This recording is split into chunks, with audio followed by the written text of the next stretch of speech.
and Islamic studies expert who joins us in order to get a more insightful impression of what Iran's leader meant through this letter. Well, let me start with you, Dr. Marandi.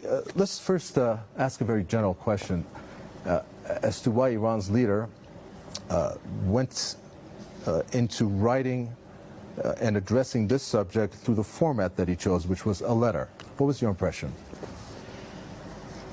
I think the recent events that have taken place in the region, especially in the last few years, as well as the rise of Islamophobic tendencies in Europe, and even in Iranophobic tendencies as well, but mainly Islamophobic tendencies.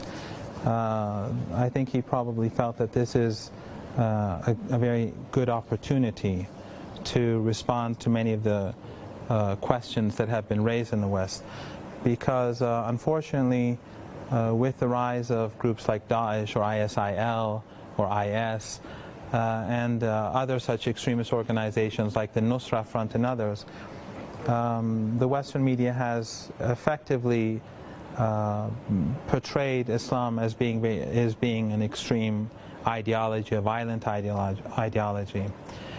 Whereas in reality, if one looks at recent history, the ideology behind these extremist movements has been Wahhabism, which comes from countries like Saudi Arabia, which is promoted by countries like Qatar, the United Arab Emirates. They heavily fund this ideology, and they've been doing it for decades with Western support. And unfortunately, in Libya and subsequently Syria, they also used militants to overthrow the Libyan regime, and basically we have a destroyed country now as a result of NATO actions in that country and civil war. And they attempted to do the same in Syria, which led to great devastation. So ironically, while Islam has been effectively equated with these extremist ideologies, if one looks at it more carefully at the situation, one sees that basically Western countries have had a major role to play in this extremism.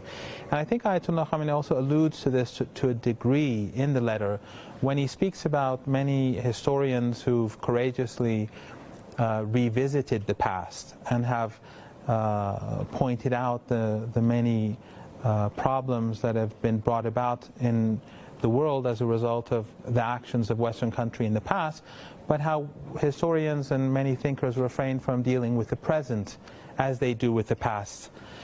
And I think that's to a large degree true with what's going on in the region. The true story of the rise of Wahhabism in recent decades with American and European support, and the rise of extremist organizations like Al-Qaeda, Al-Qaeda in Afghanistan, and more recently Al-Qaeda and ISIL in Syria and Iraq and Libya and Yemen and so on and so forth.